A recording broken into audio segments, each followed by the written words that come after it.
చాలా దేవాలయాల్లో భక్తులు తలనీలాలు ఇవ్వడం అనేది ఎప్పటినుంచో ఉన్న ఆచారం. ముఖ్యంగా ఈ ఆచారం తిరుమలలో మనకు ఎక్కువగా కనిపిస్తుంది.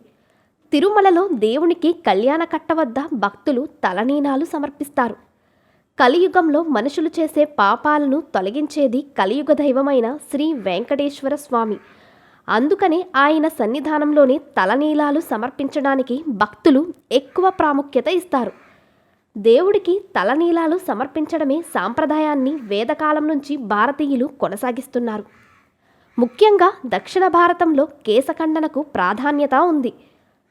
తిరుమల దేవునికి కళ్యాణకట్టలో భక్తులు తలనీలాలు సమర్పిస్తారు. శిరోజాలు పాపాలకు నిలయమని పురాణాలు పేర్కొంటున్నాయి. వాటిని దైవానికి సమర్పిస్తే మన పాపాలను తొలగించుకుంటామని నమ్మకం. శిశువు జన్మించినప్పుడు ముందు తలభాగం బయటకు వస్తుంది. తల వెంట్రుకల్లో పూర్వజన్మకు సంబంధించిన అనేక పాపాలు ఉంటాయి. అందుకే చిన్న వయసులో కేశఖండన కార్యక్రమం నిర్వహిస్తారు. పాపాలను తనలో దాచుకున్నందునే శిరోజాలను శిరోగతాన్ని పాపాని అంటారు.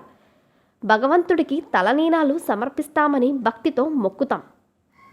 ఒక విధంగా చెప్పాలంటే మన శిరస్సును దైవానికి అర్పించడానికి బదులు తలనీలాలను ఇస్తాం. దీని గురించి మహాభారతంలో ఓ సంఘటన చోటు చేసుకుంది. కౌరవుల సోదరి దుస్సలను పాండవులు సైతం ఎంతగానో అభిమానించేవారు.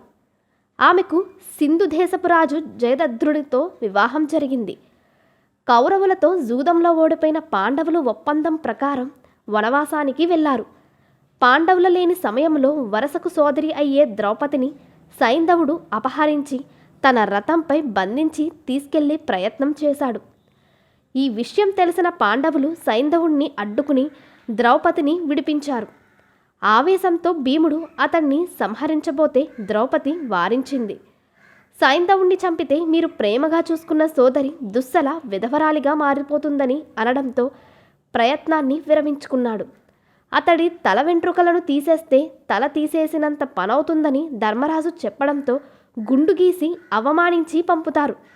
ఈ అవమాన భారంతో పాండవులపై ప్రతీకారం తీర్చుకోవడానికి సైంధవుడు కఠోర తపస్సు చేశాడు.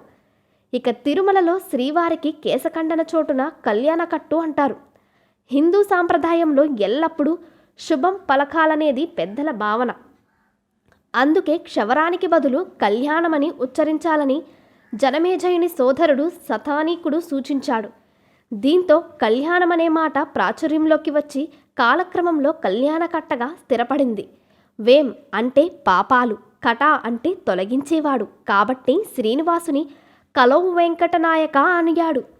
కలియుగంలో పాపాలను తొలగించేది ఆ పురుషోత్తముడే. అందుకే ఆయన సన్నిధానంలో శిరోజాలు సమర్పించడానికి అంతటి ప్రాధాన్యత ఉంది.